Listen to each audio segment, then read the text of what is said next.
எதிரிகளை தாக்கி அழிக்கிறதுக்காகவே 2500 கோடி ரூபாய் மதிப்பிலான ஆளில்லா நீர்மூழ்கி கப்பல் தயாரிக்கிறதுக்கு நம்ம இந்திய கடற்படை திட்டத்துக்கு மத்திய பாதுகாப்பு அமைச்சகம் ஒப்புதல் தெரிவிச்சிருக்காங்க. இதை பத்தின முக்கியமான தகவல் தான் இந்த பதிவில் நம்ம விரிவா பார்க்க போறோம் ஃப்ரெண்ட்ஸ்.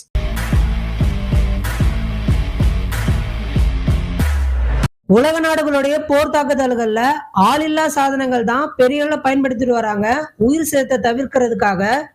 அதே மாதிரி நம்ம இந்திய கடற்படையும் பாத்தீங்கன்னா அடுத்தடுத்த கடத்துக்கு போகணுன்ற நோக்கத்துக்காக ஆளில்லா நீர்மூழ்கி கப்பல் 2500 கோடி ரூபாய் பட்ஜெட்ல உருவாக்கணும் அப்படின்னு சொல்லி பெரிய அளவுல முயற்சி பண்ணிட்டு வராங்க.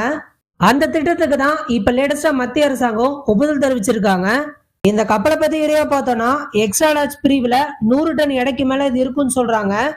இந்த கப்பல் மூலியமா நீருக்கு அடியில் இருக்கிற எதிரிகளுடைய கப்பலை சுலபமா தாக்கி அழிக்க முடியும் அப்படின்னு சொல்றாங்க. அது மட்டும் இல்லாம கடலுடைய மேற்பரப்புல இருக்கக்கூடிய கப்பலை அடையாளம் கண்டும் இதால தாக்க முடியுமா?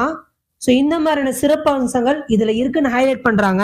இந்த கப்பலானது இந்திய கடற்படைக்கு கூடுதல் வலிமையை டெஃபினட்டா சேர்க்கும்னு சொல்லி முன்னாள் கடற்படை துணை தலைமை வைஸ் அட்மிரல் SN கார்மெண்ட் இந்த தகவலை தெரிவிச்சிருக்காருங்க.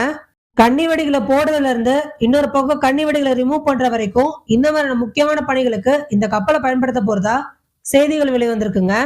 ஸோ ஓவராலா இந்த திட்டத்துக்கான டெண்டர் அப்படின்றது அடுத்த சில மாசங்கள்ல இந்திய கடற்படை வெளியிடும் அப்படின்னு சொல்லி எதிர்பார்க்கப்படுதுங்க. இதை பத்தி நீங்க நினைக்கிறீங்க? உங்களுக்கு என்ன தோணுது? உங்களுடைய கருத்துக்கள் எதுவா இருந்தாலும் கமெண்ட் பாக்ஸ்ல மறக்காம அப்டேட் பண்ணுங்க ஃப்ரெண்ட்ஸ்.